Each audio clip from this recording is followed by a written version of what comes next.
All right, happy to be joined today for another episode of Expected by Whom, and happy to have a guest, Rick Bowness, joins us. And last time I checked, no one has passed you yet, Rick, for most games coached in NHL history. So, record holder here, more games behind the bench than anyone in the history of the league. And thanks for joining us around the holiday time and everything. And I wanted to just get us kicked off here for you.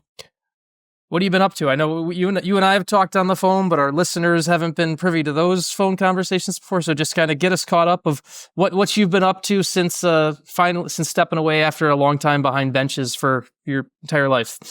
Well, yeah, that's been an adjustment, but listen, I made the decision. No one showed me the door, so that makes it a whole lot easier to live with. I miss everything about coaching. I miss every day the grind. I miss dealing with you guys and the challenges of that. But we own a home in Boca Raton, Florida. So Judy and I have been here since probably September. The big picture of our life will be 7 months here, and we'll spend 5 months back in Halifax, Nova Scotia, where the real family home is. I've been doing a little TV work for Sportsnet up in Canada, and I'll be going again tomorrow for a game that I'll be flying to Toronto tomorrow for a game tomorrow night.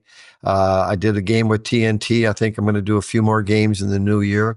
So is that a career I want to make? No, but I look forward to it. It's fun to do it once in a while. So I've been dabbling with that. Still watch a lot of hockey. That's been our life. So listen, one of the things I always told Judy near the end, I said, you're going to miss this a lot more than I do. And she does. She misses going to the game. She's always great with all the players' wives, and so she's missing it. But again, we walked away on our terms. We knew it was time. So it's a lot easier to live with, but I keep busy. I'm not a guy that sits around and reads books and all day. And so I playing some golf, working around the house, and we get up and we have a purpose every day, and that's the most important thing. But I certainly miss the game. I miss the coaching, but I also knew in my heart it was time. On that note, and we'll get to the some of the stuff from your career in a minute, but when it comes to knowing it's time and you walking away on your own terms, that's something that not everyone gets to do. Is it something that it was kind of a decision that you kind of came to naturally? Was it a kind of a moment thing? Like, what was kind of when you came to that decision? How do you get there? Well, it was more how I felt physically and mentally at the end of the year. Like I was tired, and it was a fatigue I had never felt before, both mentally and physically. And I kind of, I'm like, I'll be 70 next month. I said, I don't know, am I burnt out? Did time catch up to me? What is it here? I just didn't like how I felt. And I think, you know what happened with the Jets and Paul Maurice a couple of years ago when he stepped down. I had to be honest with myself and honest with the organization, in fairness to the organization and the players. Like I didn't want to get into this time of year and say, you know what, I can't do it anymore. That wouldn't be fair to anybody. So I had to make that call, and I didn't want to get into December and January and have to go to Chevy and Chipper and say, you know what, guys, I'm done. I'm burnt out. And so I didn't want to put them in that position again, honestly. So that played a part in as well. But again, just didn't like how I felt at the end of the year going into the playoffs. I'd never felt that fatigue like that before. And it's mental, just as much as physical. And it's still, wasn't a question of the passion of the coach, the game, the love of that was never in the equation. It was just physically and mentally how I felt. And I didn't want to get into this year and get into this time of the year and say, man, I can't do it. So we just took that step and said, okay, it's time. And let's see where life takes us next.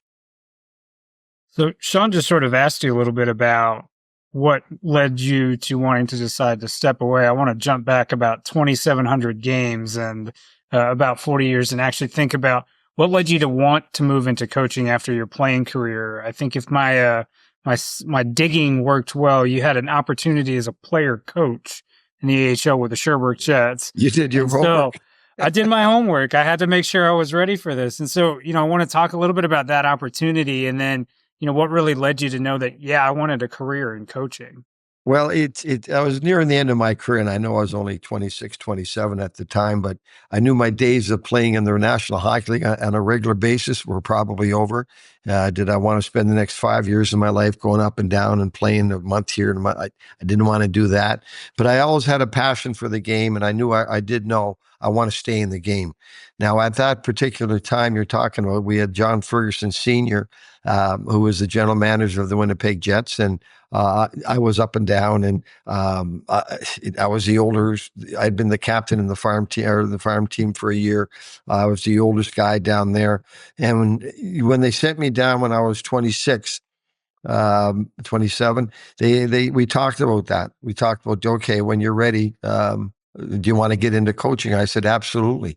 So that particular year, we were going to Sherbrooke, Quebec in the American Hockey League as a first year team in there. And they had hired a local junior coach who had great success in juniors, so very popular in the province. But unfortunately for him, July came and he had a brain tumor removed. So the start of the season, he wasn't physically ready to start the year. So John came to me and said, well, what do you think about being a player coach for a while? I said, well, Reggie Dunlop did. It can't be that hard. I'm going to try that. So, and I did it. And I listened. Tom Watt was coaching in the Jets at that point, and he sent me all his practices and everything, and he helped me a lot. But I didn't know what I was doing then, not much like I was doing lately. But it was an incredible experience to play a shift and come off the ice and stand behind the bench. I never allowed myself that opportunity to sit down. And I didn't put myself in the power play. I didn't do that. But I was only supposed to do it for a couple of months. December came along and Ron wasn't ready to come back. So they asked me to finish the year. So I did. The next year, 27, 28 years old, Ron came back. I was player assistant coach. They fired Tom Watt in Winnipeg. Barry Long was a good friend of mine, a teammate of mine in Winnipeg, took over, and they called me. I was 28 years old, and they said, do you want to retire and come up to Winnipeg as an assistant coach? I said, sure. So that's after I talked to Judy. We had a couple of kids at that point, and we're going to start moving around again. But I figured that honestly, at that point, okay, I'm 28. Let's say we give that a couple of years. If it doesn't work out, I'm still young enough to go back and play a few more years in the minors if that's what I wanted to do. But fortunately, it worked out. So I went into Winnipeg in November of 1983 as an assistant coach. Some of the players were older than I was. But the other thing that I had in my favor was I had played with a lot of those guys. They knew what kind of player I was, what kind of teammate I was. So we had that respect. Did I know what I was doing as a coach? Absolutely not. But I could bring passion to the game every day, and I had a good rapport with the players, and that certainly helped. And that's how we got into it. And that's how, again, did I ever think I'd lead the league, be in the history and the books in the league and the most games coach? Absolutely not. As a coach, and you're first getting going, you want to last a year, right? You want to last a couple of years. So I've been very blessed and very fortunate to coach for almost 40 years. And again, leaving on my terms was important to me. I never wanted to be called old school. That always drove me nuts. And I always wanted to leave on my terms, and I was able to do that. On the when you were player coaching and you're doing you're taking a shift and you're going and standing behind the bench. So were you also calling forward lines, or like what was how did you kind of separate that on the bench? Like what was that like? I'm trying to picture how that could have all come together. So yeah, that's interesting. Well, Ronnie Wilson was not Ron Wilson who coached the Leafs. Ron Wilson, the player who played forever, was a good friend of mine. So I made sure that either one of us was on the bench at all the times. We never went on the ice together. So if I was going on, I'd say, Ronnie, this is the guys that I want up next. So I'd go on the ice, and I would tell the guys before I went on the ice, you guys are up next. And so they knew who was coming on before I went back on the ice. And so, yeah, those things were, we did have those things in place. But in Sherbrooke at that point, the penalty box, the benches were across the ice from each other, which you don't see anymore, obviously. The penalty box for the home team was right beside the bench. So when I had a penalty or I got in a fight or I got into something, I would stand up and I would be coaching from the penalty box. Well, one night, one of the referees comes over screaming at me, "You can't do that. You can't coach." And I yelled, "Okay, you show me that in the rule book where I can't coach from the penalty box." And he's looking at me saying, "Yeah, that's true. There's no rule for that." So those are the things that crept up. But listen, we were understaffed. Most nights we had maybe 8 or 9 pros. The other guy, we were calling in guys from senior leagues and everything. We should never have gone in there to begin with the players, the lack of depth that we had. But Winnipeg wanted to get their own farm team in the American Hockey League, and there were some growing pains. But it was, listen, it was a great experience for me, no question. So kind of following that career journey, you start off as the player coach, and ultimately you become an assistant coach with the Winnipeg Jets. And then towards the end of the 80s, you take over the team midway through the year, kind of, as an interim coach. One of the things that I've always been interested in, given one, the current coaching dynamic where we see coaching turnover a lot more than previously, is how much, what is the responsibility of the interim there? How is it changing as you're moving from an assistant to now you're the head coach? And then ultimately, what are you trying to do to really right the ship when that happens? Because it's kind of an interesting dynamic to watch play out. Well, it is. And Sean was with me in Dallas when we had that change. But the Dallas situation, I remember, Sean, if you remember this or not, I said right up front, we're playing well. This isn't a coaching change because the team not playing well. I'm not changing anything. We changed a couple of little things, but we didn't have to because the team was playing well and was good hockey. So when I went in Winnipeg, the team wasn't playing well. At all. So that was my first experience at it. But again, I had played with most of those guys. I had coached a lot of them in the minors and we had sent them up. So I had a good rapport with those players. So when that happens and if you look at Joe Sacco, he's been there 10 years in Boston. He's seen coaches come and go. He's been there a long time. That's an easy transformation for him because he's built a rapport with the players. He knows the issues. He knows the organization. He's not stepping into like an unseen territory. For me, going back into Winnipeg, I was kind of shocked. Wow, this is not the same team. Because in '87, just to back it up, I went to management and said, I want to run my own team. I want to go back to the park and be a head coach and do it the right way, not be a player coach. So I left on my terms and we went down and honestly that year in Moncton, I thought we had a real good chance to win the championship. So when they called me and they said, we were going to fire Danny Maloney and we want you to come up as head coach. And honestly, I said, you know what? I don't think I'm ready. I want to finish the job I started here. I think we can win the Calder Cup. I think we have the best team in the league. And they said, your flight leaves at 12 o'clock tomorrow. Okay. So that was into that discussion. But I went on in my situation that it wasn't the same team that I had left. The culture wasn't the same. The players were unhappy. So now you gotta talk to a lot of those guys and you got to get to everyone. Okay. You got to find out what the heck the problem is. So the only way you find that out is if you talk to the players. And so you talk to as much as you can. You say, oh man, we got some unhappy campers here. And now you got to deal with that before you can even deal with the X and O's on the ice, man. You got to get everyone on the same page. So there's different challenges for guys taking over. In every scenario is different. But in today's hockey, and Sean knows me better than most, you got to have a good rapport with the players. You got to have an open communication with the players. It all starts with that. So, and I think that's, fortunately, it's far more prevalent now than it ever been that players actually talk to coach or coaches talk to players, and there's a trust relationship there. So I'm happy for Joe, the way he took over after 10 years, but that's an easier transformation than somebody stepping in from another organization or who's only been there for a year or so. But every scenario is different. But it all goes back to coach has to talk to the players. What's going on here? What do you want me to do to come in here and fix what's going on?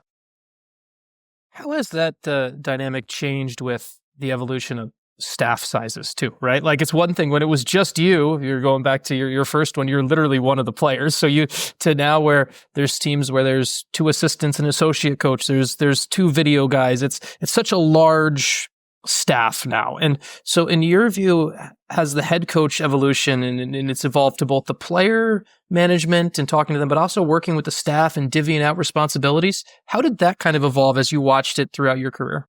Well, we went from head coach to one assistant to two assistants, and then the video became so important. Now you need guys, as you said. We started with one video coach. Well, now you need two, right? One guy's breaking down the game, and the other guy's watching the blue lines and the goalie interference and all those things that are involved. But yeah, so the biggest change in the whole league really is it's the communication. So it's not only the coaches and the players. It is you need to build a staff that's going to be able to talk to the players.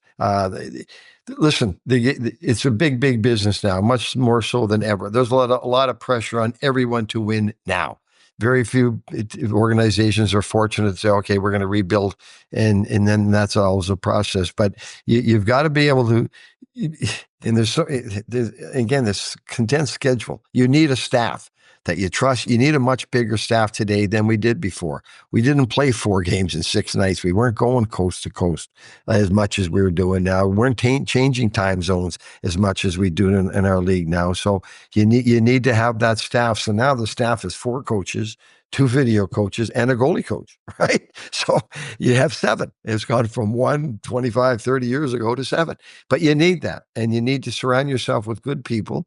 And you need to surround yourself with people when things aren't going good, will have your back, and they know you have their back. So you've got to build that trust with not only your players, but your staff. And the staff, you're hiring guys, you got to trust them to do the job that you hired them to do. And you got to trust them to build their own rapport and their own relationship with the players. So as a head coach now, man, you're dealing with a lot. And I'll say this, when you go into every day as a head coach in National Hockey League, you're pretty well, the night before, you're setting up what your day looks like, what to expect. You also have to set aside, there's going to be something happen today that I'm not expecting. There's always a new challenge every day, no matter what it is. Player's sick, not feeling good, he's banged up, doesn't want to practice. So anyways, there's always something going on, and you got to be prepared for that. So there's a lot of communication involved. There's a lot of preparation involved. There's a lot more pressure on everyone today than ever before in our league. And again, it's a big business. But in saying that, man, the game's never been better. The game is so much fun to watch. It's so fast. It's so skilled. And the league is in a fantastic place, and it is fun to watch. And I'm still watching a lot of hockey. There's so many great hockey players in our league today. So many guys that are worth the price of admission. So it's in good shape. But again, it goes back to that staff. You may not have a good staff today. You need it, because the other staff is really good, and they're very good at preparing their team.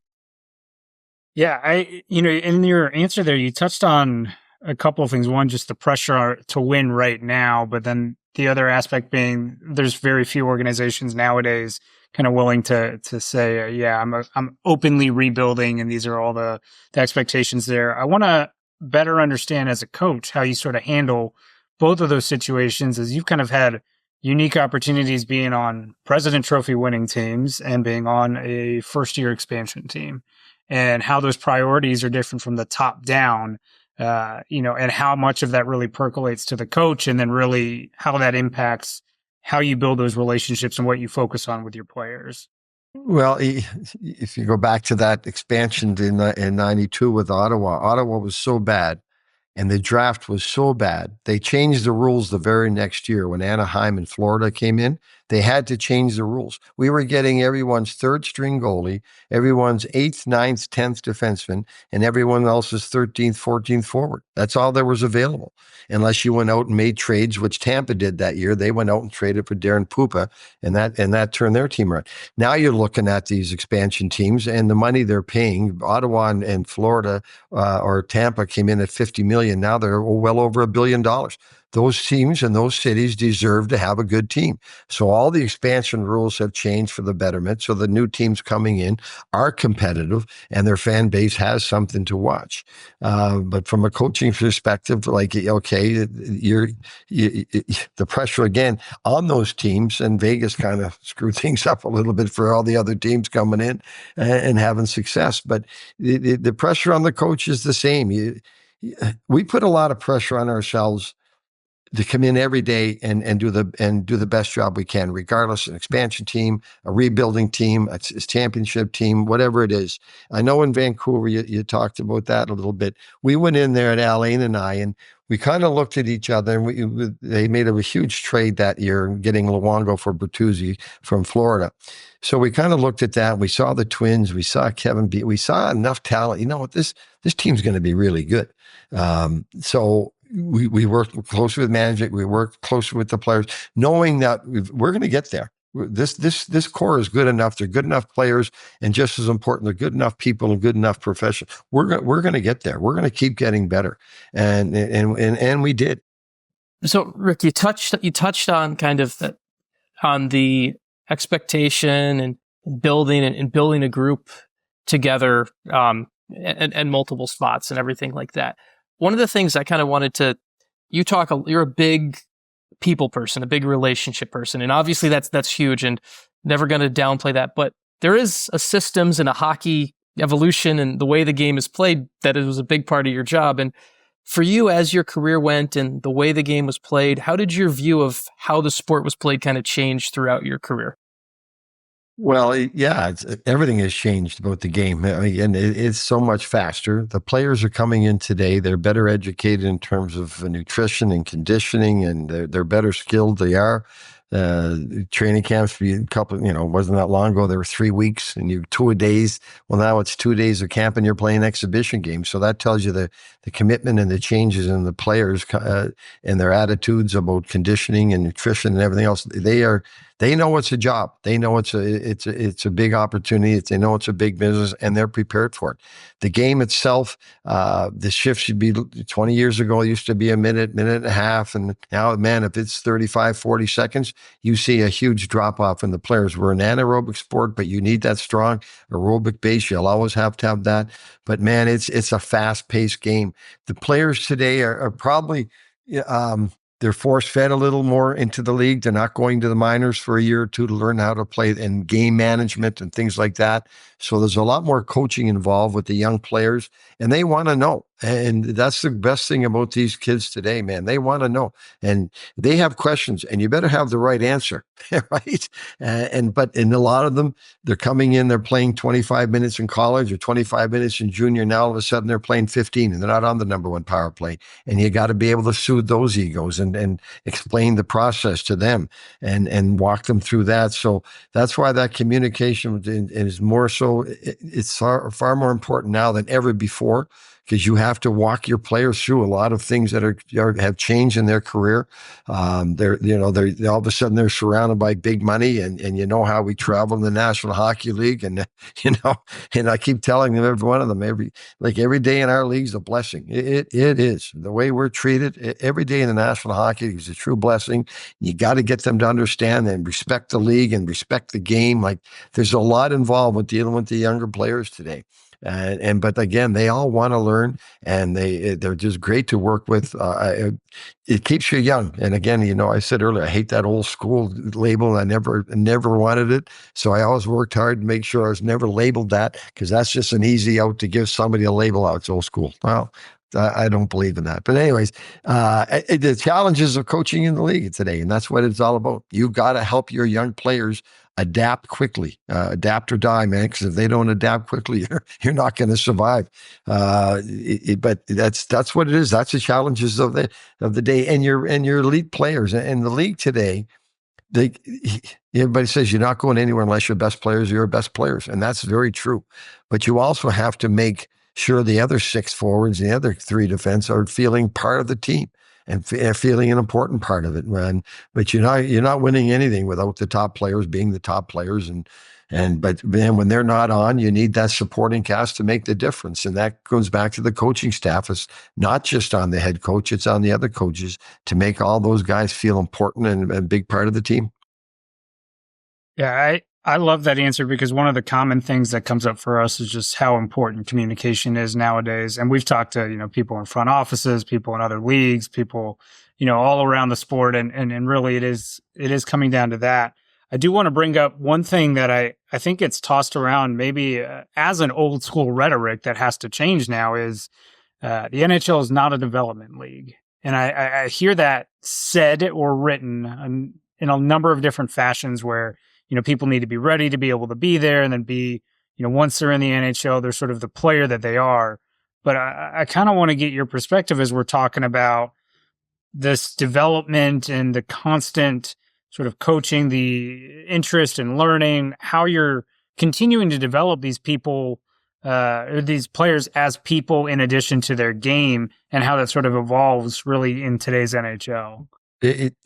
It probably, in a perfect world, we'd not like to think it's a development league, but it is. You're bringing in young players, and it is a development league. Not for the most of the team, but you certainly have a couple of players in every team because of the salary cap and the low salaries that they're on.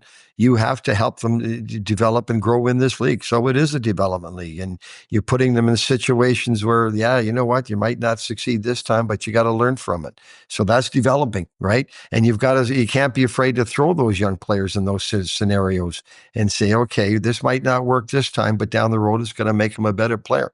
So I kind of, in today's NHL, in a perfect world, we can all say, it's not a development league where it's a win league now, but that's not the case.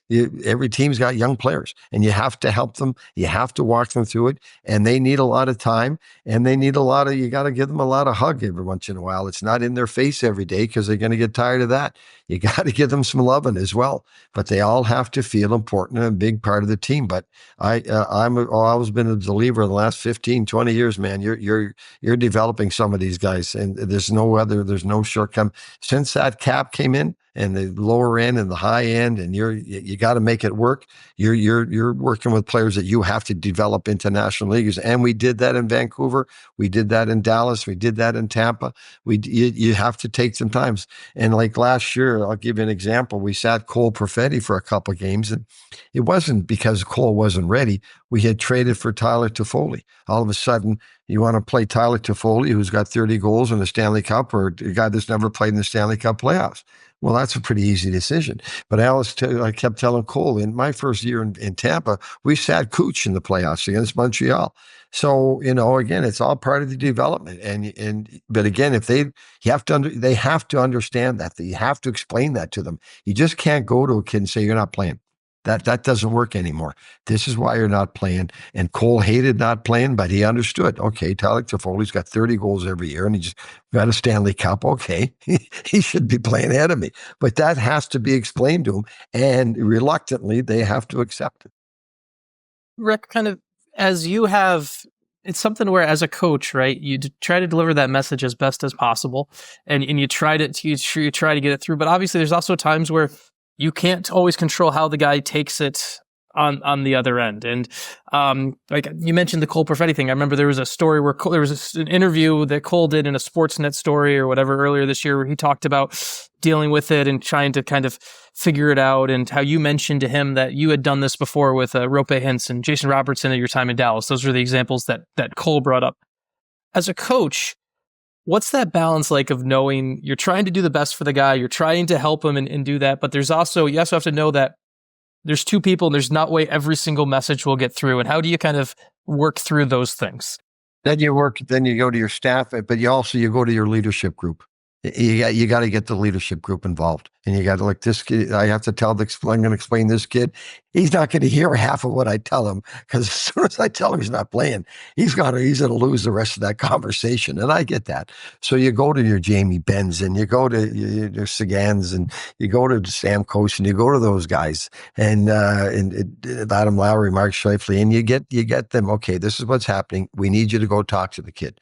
Just make sure you put your arm around him and you try to explain it to him that you went through it. It's not just him, that we all went through growing pains. So you have to rely on your leadership group there. You have to rely on your staff. And then you're telling them things they don't want to hear. And so as soon as you do that, there's a little bit of a wall, no matter who they are, no matter what there is. And I understand that, but that's all part of it. You can't be afraid to have those conversations, and you can't be afraid to make those decisions. And then you've got to rely on everyone else to help you out through it and help the kid through it. What's in kind of one of the things that I think people, obviously the head coach makes the lineup decisions, but obviously there's a GM who builds the roster. And in today's NHL, What's that dichotomy like now? Because obviously we hear sometimes it's like if a guy gets drafted early or a young kid's up on the roster, there's quote unquote organizational decisions for how a guy's going to play. What's that dichotomy like now between the coach, the GM, and how much it comes into play in the day-to-day of who actually is playing what roles? Well, listen, I've been very fortunate. As you, Jimmy Neal was wonderful to work with, just wonderful. And so was Kevin Shoveldayoff in Winnipeg.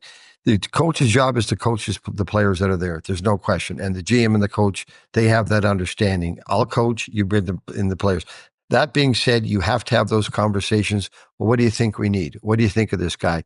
What do you think of this guy, Jimmy? You know them better than I do. Why isn't he playing well? Or he'd come to me, do you think this guy would help our team? You have to have that communication. The GM's job, that's right. His job is to get the players in that organization. Coach job, you coach the players that are there. That's your job.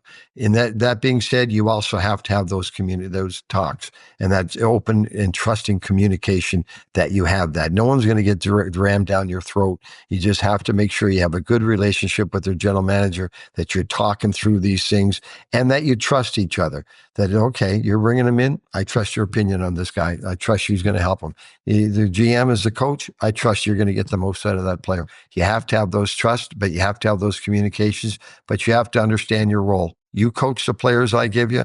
I'm the general manager, and I always respected that. Yeah, that's one of the great, I think, questions that always comes up in the public space where there's not really a clear understanding of what that organizational relationship looks like. And so I appreciate you kind of shedding some light on that for us. The other one that I think comes up a fair bit in the public space where there's not really a clear understanding is installation of systems. How much variation can really happen game to game when you're talking about specific opponents? How much are you varying what you're doing from a system level perspective on a nightly basis, or is it really just about honing in on almost getting kind of inflicting the way you want to play on other teams? Yeah, it is honing in. There's very little. Once the season starts, there's very little practice time, and there's not. So you when you're doing video and you're doing your pre-scout, you're making sure you should identify the strengths of the opposition, but you're also reinforcing the things that you do well. You have to focus mostly on your team, and probably for the fans, it's adjustments. You know what the biggest adjustment you have to make from game to game usually is an attitude. You have, if they're not working hard enough, they're not competing enough. That's where the adjustments start. It's not just the X and O's. You have to, sometimes it's that. Let's change their attitude. We got to get hungrier here. We got to compete harder. Then everything else will take care of itself. And I always tell young coaches, okay, because they ask, okay, adjustments. Okay, if you give a team a game plan, we're going to do this, but they're not doing it right. They're not doing it exactly. So they're looking, well, do we make an adjustment? Well, make an adjustment when what you're asking them to do, you're doing perfectly. It's not working. Well, now you have to make that adjustment. But if you're not doing what you're supposed to do, get the players to do, that's the attitude adjustment you've got to go to. Hold it. And it's not working because we're not doing what we're supposed to be doing. And you start with that. But most times the adjustment starts with the attitude and the compete, and then everything else will take care of itself. But there are adjustments you have to make: face-off alignments, face-off coverage, face-off pressure, a lot of those things, neutral zone. There are adjustments you do have to make, but make sure you're getting the most out of your players and make sure you're doing exactly what you're doing. And if you're not, then you start making those adjustments. All right. I wanted to ask you a question, a coaching question, not about your time in the NHL, but your son, Ryan, who is actually an AGM for the Ottawa Senators right now, I believe. And he told me a story about how there was a time where it was right after you had a job change, and you had some time available to help volunteer coach your son's team, and you didn't have the right certification to be able to coach coach Ryan's team. And I wanted to just, he tells the story pretty well, so I wanted to hear it from your perspective. I know. Well, I didn't have the levels 1, 2, 3, or 4, or 5. I was I was old school, man. I went from playing one day to coaching the next, as I told you. So yeah, I wanted to spend some time with Ryan. He was at Bantam that time, so I could go on the ice and help them with practices. but I wasn't allowed to go behind the bench. So all of a sudden, because I didn't have the proper credentials. So there was an article in the paper about that. And then the next day in the mail, I got all the credentials I needed. I think minor hockey was kind of embarrassed a little bit. So I got the level 3 or level 4, whatever it was I needed to get behind the bench. Not that I would ever do that. I would never go behind the bench of my son's team anyways, but I was given the clearance. But they made a big deal with that I hear a guy who's coached in the league for 15 years. He's not allowed to go behind the bench of a Bantam game. Is there anything wrong with that? Well, Rick, we're coming up on our last couple minutes with you here. I wanted to just spotlight a little bit of your work that you've done, in the Maritime region up in Canada with the Maritime NHLers for kids. And I know you guys just completed your last shift earlier this year. 25 years of work, just finding ways to bring, kids who don't typically have access to gear into hockey. So just wanted to talk about the legacy of that program and, what you're sort of hoping the next generation looks like, as, hockey's still quite a costly sport for a lot of folks, and how we continue to build on the work you've done. Well, we actually started that in Ottawa a couple of years there. So we did start that tournament there. And again, it goes back to the cost of playing hockey today. The expense of skates, sticks, equipment is astronomical. Most people, it's hard for them to afford to get their kids playing hockey. And I remember Judy was telling me a story talking to people at the tournament that she was talking to one of the kids, and she said, "Well, are you excited about playing this year?" And the kid said, "Well, it's not my turn. My brother's going to play this year. I play next year." So that's we raised money, and all of our money went to minor hockey, to help the underprivileged kids get back on the ice, both in terms of dues and buying their equipment. We worked with the minor hockey associations, and we made sure that every cent we raised went right back to the minor hockey. It had to go to hockey. And we had a great partner in Canadian Tire, and we worked with them because they did the screening for the families. But those are the stories that made, okay, we got to do something here. We got to help some of these families out. But not only did we do that, we would bring 140 kids out for the golf tournament for that day. And I never allowed alcohol on the golf course the day of the game. We always had a Q&A with the kids and the celebrities. And all our celebrities were Maritimers. We wanted the kids in the Maritimes to say, okay, and we could go to them and say, I grew up here. If I can do it, if that's what you want to do, you can do it. But it wasn't just hockey players. We had referees, we had announcers, not everyone's going to make it as a player, but there's other ways you can make a living around hockey if that's your passion. Maybe you can get a college education out of it. So we wanted to introduce the kids to role models. So no alcohol on the course at all. I forbid it. And Molson was a big sponsor for a number of years, and they were 100% on board with that. So it wasn't just the money, it was the role models we wanted to introduce them to. And so we've raised like $1.5 million. We put 60,000 kids back on the ice that wouldn't have that opportunity. So we're all very proud of what we've done there. It's 25 years. We thought we'd get 10 out of it, but it kept on going. It kept getting better. But it was time. We hope something like that'll start up again, with the players that are now in the National Hockey League from the Maritimes. There's more now than ever before. So we're hoping that they can get together and start something up like that. But we're all very proud of what we've done. We've helped kids get back on the ice, and we've helped kids make, in fact, Logan Shaw, who played briefly in the National Hockey League, is now playing for the Marlies. Logan Shaw was our caddy one year. We went to Cape Breton. And so he was the first guy that was a caddy, was in the Q&A, and eventually became a pro hockey player. So we were all very proud of Logan. We helped him get there. Rick, we'll let you go after this, but the one thing I wanted to just note for that, I always having covered you when you were when I was covering the Stars and I was covering on a daily basis, and even to this day when you talk, one of the things I've always enjoyed about your answers is I love how you use the word we. It's something that I just noticed about the way you talk about things, whether it's, and I know that's, to me, that always has been a representation. In my own read on you, it's been, you're part of something bigger. And so I know you always you're always giving credit to everyone else as well. But yeah, so do you ever stop and give yourself some credit for the fact it's not easy to have coached as long as you did. It's not easy to have stepped away on your own terms as you did. And so I'm trying to give yourself a little bit credit because you're always been a big of giving everyone else the credit for what you've done as well. Yeah, but I've been fortunate, worked for great organizations, had a lot of great players, had a lot of great staff. I wouldn't have done a day without Judy's support, right? I'm not there I get fired. I got to go to Judy and say, we're getting fired. Like never once did she complain, oh, we're moving again. Never once did she complain about that. So it starts there when you're family. And I had to go to the kids. Okay, Dad's fired. Do you want Dad to go look for some other job? No, Dad, we're a hockey family. So, that's all the life they knew. So, and again, I've been fortunate to coach a lot of great players, worked with a lot of great people, and it's a big picture. It's not me. It's not about me. I never looked at it. This is about me. It's the big picture, and the team always comes first, and the family always comes first. Well, Rick, we just we want to thank you for taking the time today, and hopefully we didn't delay you too much from getting out to I got to go warm up. Well, I got to go just want to thank I'll you. lose money. The guys are waiting for the course for me. They're going to take my money today.